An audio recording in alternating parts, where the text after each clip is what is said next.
और सभी बच्चे बढ़िया हो? चलिए बढ़िया रहने चाहिए, ठीक है। तो देखिए, अपन ने पिछली वीडियो में कहाँ तक कर लिया था कि जो अपने पास गैसों में जो श्यानता गुणांक होता है तथा गैसों में जो चालकता गुणांक होता है वो क्या होता है। कि देखिए, अपन ने बताया था कि जो भी अपने पास जो गैसों के लिए जब श्यानता गुणांक करते हैं और गैसों के लिए चालकता गुणांक करते हैं तो उनके लिए अपन कितनी परत काम में लेते हैं? 3 परत लेते हैं। कौन कौन सी? एक तो होती है अपने पास P, एक Q और R। कौन कौन सी होती हैं? P परत, एक कौन सी होती है? Q परत, और एक होती है अपने पास R परत। क्लियर था? तो इन तीनों परतों को अपन लेके चलते हैं तो जो अपने पास श्यानता गुणांक होता है, क्या होता है? श्यानता गुणांक जो अपन ज्ञात करते हैं तो जो अपने पास P परत के सापेक्ष श्यानता में तो अपन ने x दिशा में उसका वेग कितना लिया था? P परत पे कितना लिया था बताइए मेरे को? Vx plus lambda del Vx upon del z, ये लिया था। और जो अपने पास R परत थी उसमें कितना लिया था? Vx minus lambda del Vx upon del z। Clear? किस में थे? x दिशा में। और जो Q परत थी उसके लिए अपन ने क्या माना था? Vx। क्या माना था? Vx। तीनों माने थे कि जो P परत है वो x दिशा में उसकी वेग प्रवणता जो अपन ने मानी थी वो कितनी मानी थी? Vx plus lambda del Vx upon del z। और जो R परत के सापेक्ष x दिशा में क्या मानी थी? Vx minus lambda del Vx upon del z। और जो Q परत है उसके सापेक्ष अपन ने x दिशा में उसकी वेग प्रवणता क्या मानी थी? Vx। क्लियर? फिर अपन ने क्या किया था? इसमें से किसको घटा दिया था? इसको घटा दिया था। क्लियर था? और जो अपने पास जो अणुओं की संख्या होती है प्रति एकांक क्षेत्रफल में, जो अपने पास अणुओं की संख्या होती है कब? जब ऊपर से नीचे की ओर और नीचे से ऊपर की ओर, दोनों इस कंडीशन में जो अपने पास अणुओं की संख्या होती है वो कितनी होती है? Nc bar upon 6। कितनी होती है? Nc bar upon 6। जो n होता है, क्या है? n जो होता है अपने पास, जो n होता है वो क्या होता है? प्रति एकांक आयतन में, प्रति एकांक आयतन में क्या होती है? अणुओं की संख्या, अणुओं की संख्या। और जो अपने पास c बार होता है वो क्या होता है? अणुओं का औसत वेग। क्या होता है? अणुओं का औसत वेग। क्लियर था यहाँ तक सबको? तो जब अपन ने, हम जानते हैं कि श्यानता के लिए अपन क्या ज्ञात, किसमें ज्ञात करते हैं? संवेग। क्या होता है? संवेग। तो अपन जानते हैं कि संवेग P बराबर क्या होता है? mv। क्या होता है? P बराबर mv। क्लियर? तो अपन जब श्यानता ज्ञात की थी तो उसके लिए जो कुल टोटल जो अपने पास जो संवेग आया था, संवेग में जो फ्लक्स आया था जो अपने पास ऊपर से नीचे, किसमें? ऊपर से नीचे की ओर, जो अपने पास जो पूरा का पूरा जो अपने पास जो इसका अणुओं की संख्या होगी वो किसके बराबर होगी? संवेग के फ्लक्स के बराबर। तो अपन ने जब उसका मान निकाला था तो इसका पूरे के मान कितना हो गया था? m into Vx plus lambda del Vx upon del z into Nc bar upon 6। कितना हो गया था? m into Vx plus lambda del Vx upon del z Nc bar upon 6। क्योंकि P बराबर संवेग की बात हो रही है तो संवेग के फ्लक्स के बराबर होगा, तो संवेग में mv होगी। तो m इंटू v क्या है अपने पास? वेग प्रवणता कितनी है? Vx plus lambda del Vx upon del z। और उसके जो ऊपर से नीचे की ओर आती है तो उसके लिए प्रति एकांक क्षेत्रफल पर अणुओं की संख्या कितनी है? Nc bar upon 6। क्लियर था यहाँ तक? इसी प्रकार मैंने तुमको बताया था कि चालकता जब गुणांक ज्ञात करते हैं तो चालकता गुणांक में अपन किसकी बात करते हैं? चालकता में ऊष्मा की। और जब तक किसी भी अपन को जब कोई ताप के द्वारा तो ऊष्मा निकलती है भाई, ताप के द्वारा तो ऊष्मा निकलती है, तो ताप के कारण उसका अपन ने जो लिया था ए बी पृष्ठ का तो कितना लिया था? T1। और सी डी का कितना लिया था? T2। क्लियर? जो T2 का जो अपने पास ताप होगा वो T1 से क्या होगा? ज्यादा। क्या होगा? ज्यादा होता है। तो इसलिए इस कंडीशन में अपने पास जो अपने पास इसमें भी कितनी परत लेते हैं अपन? 3 P Q R। लेते नहीं लेते हैं? लेते हैं। तो जो P परत के सापेक्ष वो होगा, P परत के सापेक्ष उसका जो ताप होगा वो कितना होगा? T plus lambda del T upon del Z। T क्यों लिया है? क्योंकि ताप के द्वारा क्या निकलती है? ऊष्मा। तो इसलिए इसमें क्या लिया था अपन ने? Vx। इसमें क्या लेंगे? T। तो T plus lambda del T upon del Z. ये किसके सापेक्ष है? P परत। और R परत के सापेक्ष क्या होगा? T minus lambda del T upon del Z. कितना होगा? T minus lambda del T upon del Z. और Q परत के सापेक्ष कितना होगा? T। क्या होगा? T। तो अपन उसमें भी चालकता में क्या किया था? इसमें से किसको घटा दिया था? इसको। तो हम जानते हैं कि जब चालकता गुणांक ज्ञात करते हैं तो ताप के लिए उसकी एक माध्य ऊर्जा होती है। क्या होती है? माध्य ऊर्जा होती है। वो किसके बराबर होती है अपने पास? 1/2 F के T। किसके बराबर होती है?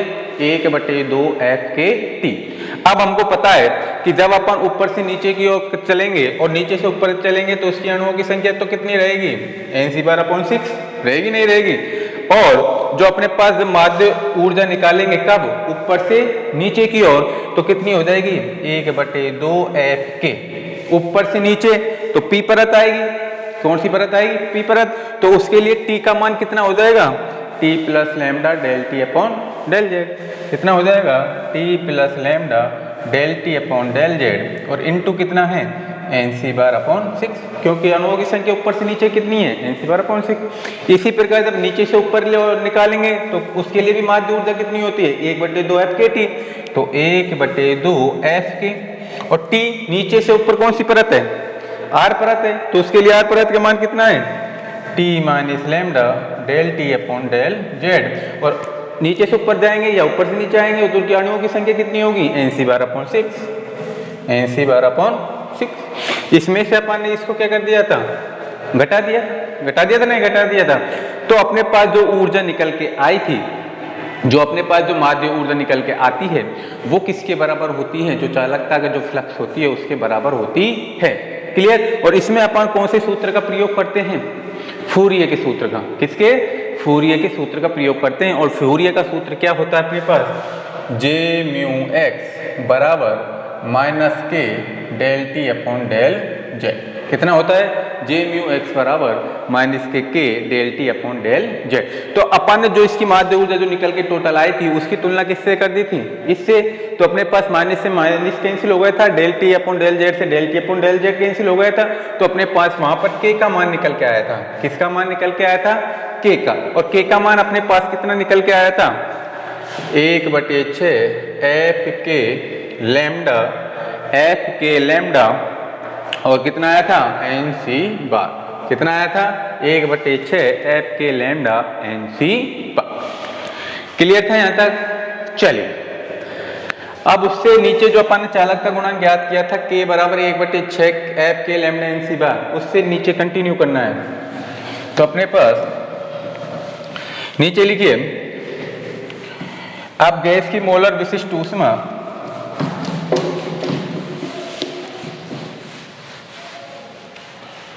नीचे लिखिए, अब गैस की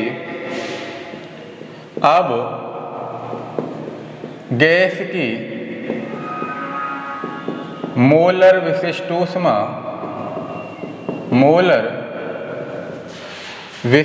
ऊष्मा अब गैस की मोलर विशिष्ट ऊष्मा निम्न प्रकार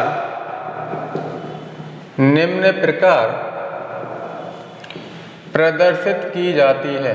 निम्न प्रकार प्रदर्शित की जाती है। तो अपने पास गैस की जो मोलर विशिष्ट ऊष्मा होती है उसको किस प्रकार व्यक्त करते हैं? Cv बराबर 1/2 FR। Cv बराबर 1/2 FR। और हम जानते हैं कि R अपन ने किसके बराबर लिया था? N K के बराबर। किसके बराबर लिया था? R बराबर N के लिया था, नहीं लिया था? अपन ने सहानता गुणांक में जब n अपॉन n से गुणा किया था तो तब उस कंडीशन में R बराबर क्या लिया था? n के। और m को भी अपन ने किसके बराबर माना था? n के बराबर माना था, नहीं माना था? तो यहाँ पर R बराबर किसके हो जाएगा? n के बराबर। तो अपने पास कितना निकल के आएगा? Cv बराबर 1/2 F। R के स्थान पर अपन क्या रख देंगे? n के। तो कितना हो जाएगा? 1/2 F n के। Cv बराबर 1/2 F n के। तो अपने पास कितना आ जाएगा? F बराबर जब अपन यहाँ से F का मान निकालेंगे तो कितना आ जाएगा अपने पास? बताइए। F बराबर 2 CV CV अपॉन कितना आ जाएगा NK, कितना आ जाएगा 2CV अपॉन NK। जो अपने पास जो चालकता गुणांक का मान आया था, कितना आया था, यहाँ लिख रहा हूं मैं ओब्लिक में कि K बराबर 1/2 FKNC बार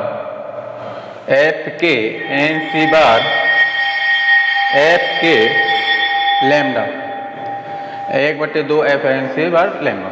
इसका तो इक्वेशन नंबर आप फर्स्ट डाल लेना और इसका equation number second, equation number से नीचे लिखिए समीकरण 2 से f का मान किस में रख देंगे, समीकरण 1 में।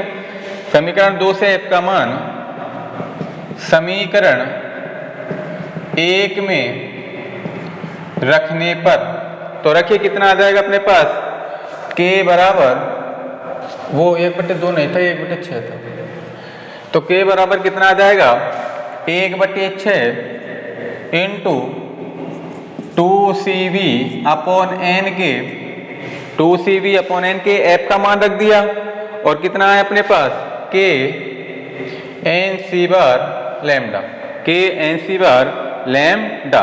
तो अपने पास यहाँ से 2 से ये 3 बार कट गया तो कितना आ गया अपने पास 1/3। तो अपन जानते हैं कि KNC बार लैम्डा और कितना आ जाएगा अपने पास 2CV अपॉन NK NC बार K लैम्डा, तो बराबर अपने पास कितना आ जाएगा 1/3 MN C बार CV upon M upon N into lambda. यहाँ लिख देना चूंकि MN बराबर कैपिटल M और एंड CV अपॉन M बराबर कितना है अपने पास CV अपॉन M बराबर कैपिटल CV। तो अपने पास K बराबर कितना आ जाएगा 1/3 MN C बार CV लैम्डा। इसका इक्वेशन नंबर 3 है, इक्वेशन नंबर 3।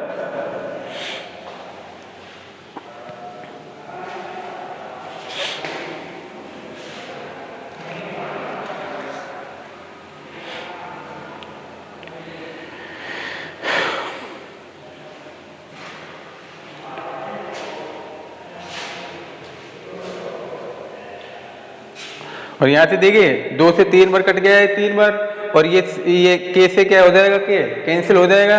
तो अपने पास कितना बचेगा कि 1/3 CV बचेगा खाली CV upon N into K NC bar into lambda. K से K कैंसिल तो 1/3 CV अपॉन N C बार लैम्डा। क्लियर?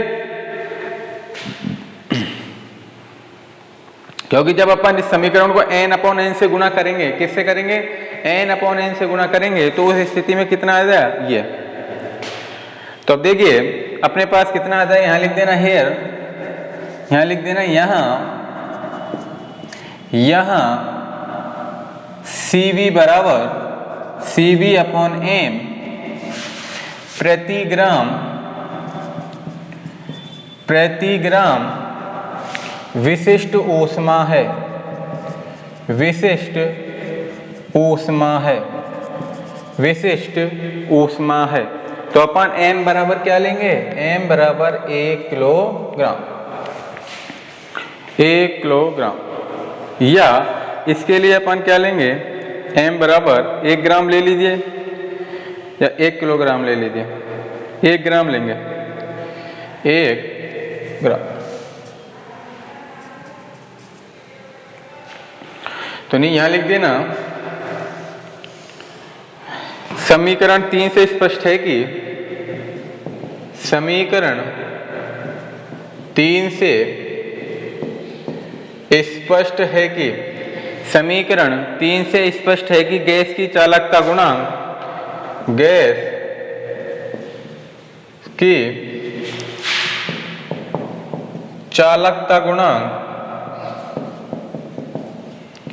गैस की चालकता गुणांक गैस के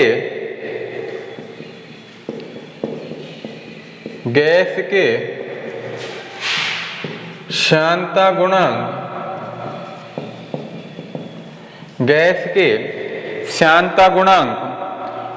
नीटा इस प्रकार संबंधित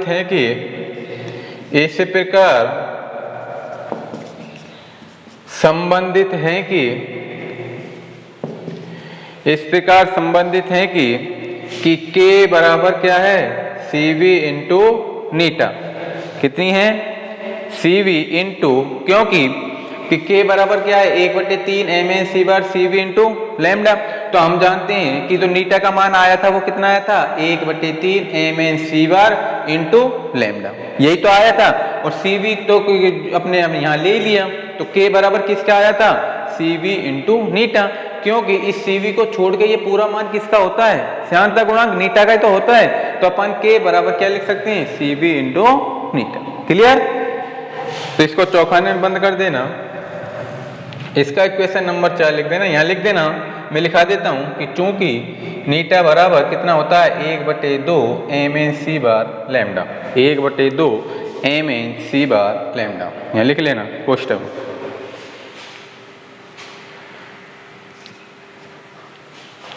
नोट डाउन करिए जल्दी।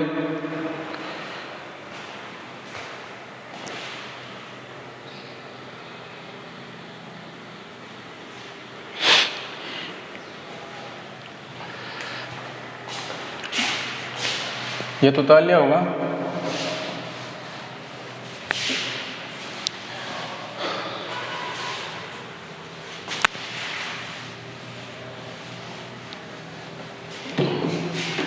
अब लिखिए, अब समीकरण 3 में,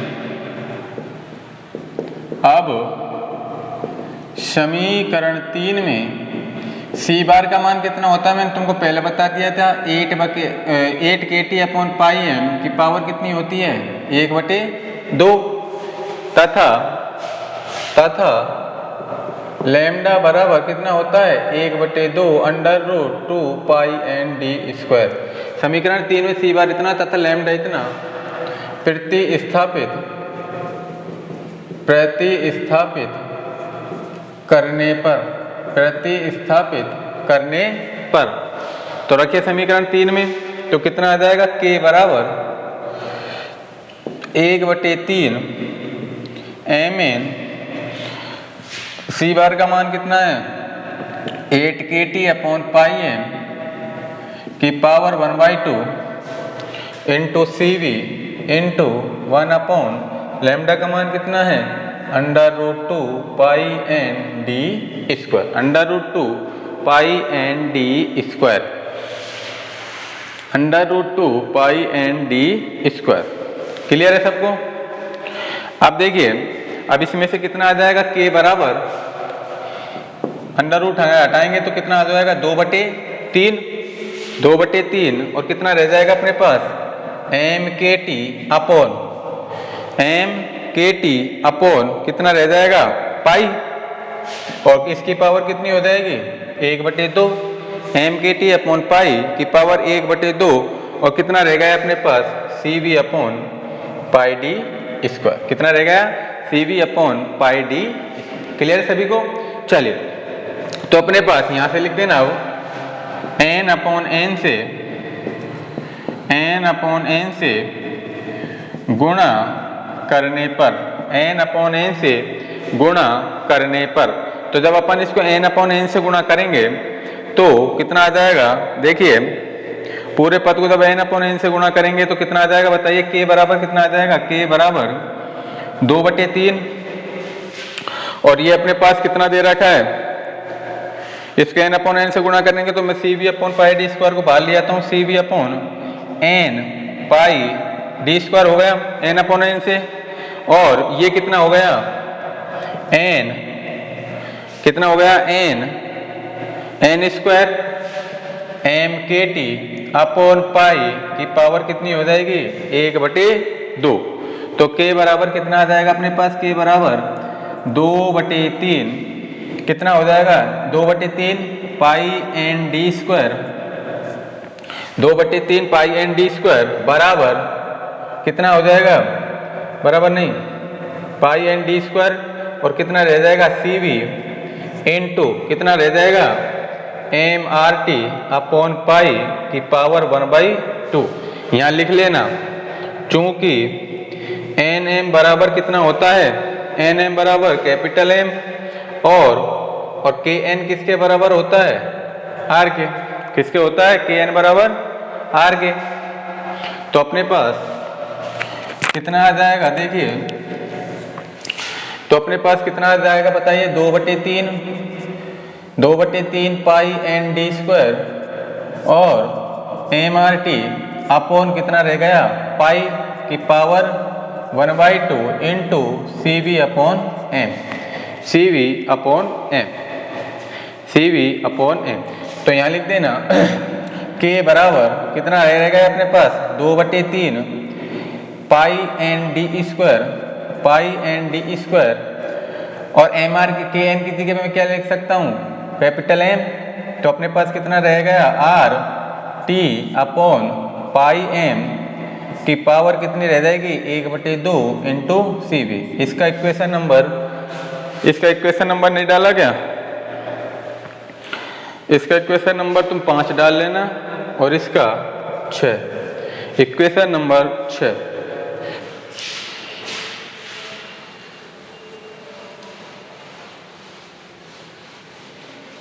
इक्वेशन नंबर 6। तो अपने पास नीचे लिख देना, चूंकि CV का मान, चूंकि CV का मान गैस के लिए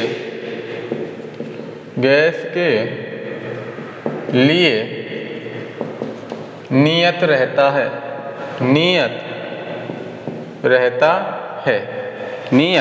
रहता है, तो दिस इंप्लाइज दैट, तो K समानुपाती किसके होगा, T की पावर 1/2 और एंड K व्युत्क्रमानुपाती किसके होगा, M के अपॉन M की पावर 1/2, M की पावर 1/2। तो नीचे लिख देना, अतः स्पष्ट है कि गैस की ऊष्मा चालकता,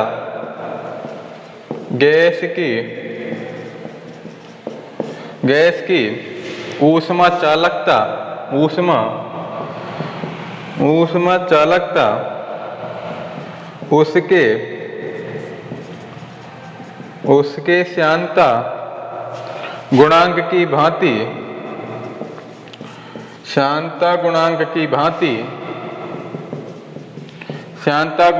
भांति ताप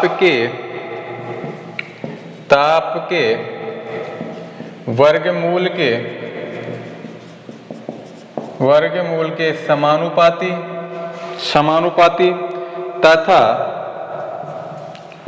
तथा अणुभार के वर्गमूल के व्युत्क्रमानुपाती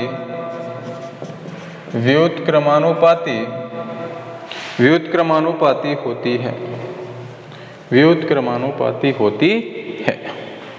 नोट डाउन करिए।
देखिए अपने लिए गैसों के लिए सांद्रता गुणांक ज्ञात हो गया और गैसों के लिए अपने पास चालकता गुणांक ज्ञात होगा। अब क्या बचा अपने पास? गैसों के लिए विसरण गुणांक। क्लियर? देखिए गैसों के विसरण गुणांक के लिए भी यही फार्मूला लगेगा तुम्हारे पास कि उसको पहले तो अपन को क्या करना पड़ेगा कि गैसों के लिए सांद्रता गुणांक के विसरण गुणांक के लिए अपन कौन से सूत्र का प्रयोग करते हैं? फिंके के सूत्र को। और फिंके का सूत्र क्या होता है? JPX बराबर कितना होता है? -T del n upon del z होता है, नहीं होता?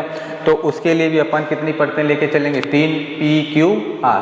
तो तीनों परतें लेके चलेंगे तो P के भी सापेक्ष लेंगे, R के भी सापेक्ष और Q के भी सापेक्ष। कि P परत के सापेक्ष उसका मान क्या होता है x दिशा में, R परत का x दिशा में क्या होता है और Q परत का x दिशा में उसका मान क्या होता है। उसमें क्या होता है कि अपने पास जो P परत के सापेक्ष होगा वो कितना होगा? n plus lambda del n upon del z। कितना होगा? n plus lambda del n upon del z। और जो R परत होगी उसके सापेक्ष कितना होगा? n minus lambda del n upon del z। और उसमें से उसको घटा देंगे। क्लियर? अगर तुम्हारे जो गैसों के लिए जो सांद्रता गुणांक मैंने पहले निकलवाया था वो अगर तुम्हारे कंठस्थ से तुमने कर लिया, अगर वो क्लियर कर लिया तो तुम गैसों के लिए चालकता गुणांक और गैसों के लिए विसरण गुणांक आसानी से कर सकते हो। अगर इनमें जब भी कोई प्रॉब्लम आती है तुमको तो मेरे को कमेंट बॉक्स में बता देना कि सर ये कहाँ से आया, ये कहाँ से नहीं आया, ये समझ में नहीं आया, इसको हमको बता दो। तो मैं तुरंत तुमको वो कमेंट्स बॉक्स में जो तुम्हारा क्वेश्चन आएगा उसमें ही रिप्लाई कर दूंगा। क्लियर? लेकिन ये सारी चीज़ें तुम्हारी क्लियर हो जानी चाहिए। ये 2-3 दिन में तुम्हारी ये यूनिट 3 है वो भी क्या हो जाएगी? फिनिश हो जाएगी। क्लियर? अब अपन कल की वीडियो में क्या देखेंगे कि जो गैसों के लिए जो विसरण गुणांक होता है वो क्या होता है। क्लियर? इसमें 4-5 टॉपिक रहे हैं भाई। 2-3 दिन में तुम्हारी ये वीडियो वो यूनिट फिनिश हो जाएगी। क्लियर? लेकिन यूनिट जो मैंने फर्स्ट तुमको कराई है वो कंप्लीट हो जानी चाहिए और जो यूनिट 3 है ये भी तुम्हारी कंप्लीट हो जानी चाहिए जो मैंने अब तक कराया है। क्लियर? जब भी कोई प्रॉब्लम आए यूनिट फर्स्ट में या यूनिट 3 में तो मेरे को कमेंट बॉक्स में बता दिया। क्लियर है? चलिए इसको एक बार अपना हाथों से निकाल लें।